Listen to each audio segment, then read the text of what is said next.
Bani Isroil orasida 3 nafar tug'ishgan aka-uka bor edi. Otalari vafot etib, ularga katta bir boylik qoldirdi. 3 aka-uka birinchisi Alloh yo'lida sahiy edi. Qo'lida borini barchasini Alloh yo'lida sarf qildi. U uylandi va bir o'g'illik bo'ldi xolos. Ikkinchi aka-uka esa yarmini infoq qildi, yarmini o'zida qoldirdi. U ham uylandi va bir o'g'il va bir qizli bo'ldi. Uchinchi aka esa molini hammasini ushlab qoldi, hech kimga bermadi.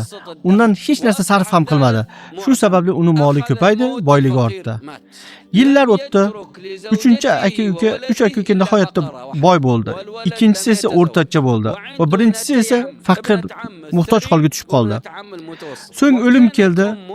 Faqir aka vafot etdi. Uning xotini va o'g'liga faqat bittagina sigir meros bo'lib qoldi. O'g'il ham uylanmagan edi. Uning amakivachchasi bor edi. Biri boy amakining qizi, ikkinchisi o'rtahol amakining qizi. Onasi unga der edi: "Ey bolam, falon amakivachchangga uylan, uning otasi boy. Ehtimol Alloh senga shu sababli rizq berur." U esa javob beradi: "Yo'q, falon qiz boy amakimning o'g'liga nasib bo'ldi. Falon qiz esa o'rtacha amakiga nasib bo'ldi." Shu tariqa u bechora na u tomonga, na bu tomonga nasib topdi. Odamlar kutgandek bo'ldi. Boy amakining o'g'li o'rtacha amakining qiziga uylandi, o'rtancha amakining o'g'li esa boy amakining qiziga uylandi. Faqir yetim esa uylanmay qoldi. Rostdan ham kimdir aytganidek, men ko'rdim, odamlarning mol tomon shu tomonga og'adi. Moli yo'qdan esa yuz o'girishadi. Men ko'rdim yana, odamlar oltini bor tomonga ketadi, oltini yo'qdan esa uzoqlashadi.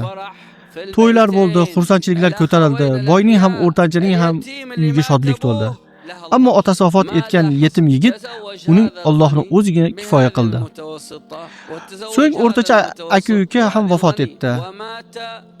3 aka-ukadan faqat bittasi boy aka tirik qoldi. Ular bilan uning uylangan o'g'li va turmushga chiqqan qizi qoldi. O'rtancha aka vafot etgan kuni o'g'lining xotini bilan qaytib kelib, boy amakining uyida yashay boshladi. Qizi esa eri bilan onasining uyiga ko'chib ketdi. Bolasini ham o'zi bilan olib ketdi. Shu tariqa boyning uyida quyidagilar jam bo'ldi. Boyning o'zi, uning o'g'li, uning qizi va o'rtancha aka-ukaning o'g'li. Ana shu paytda bu yigit meros masalasini shoshilmay o'ylanib boshlaydi.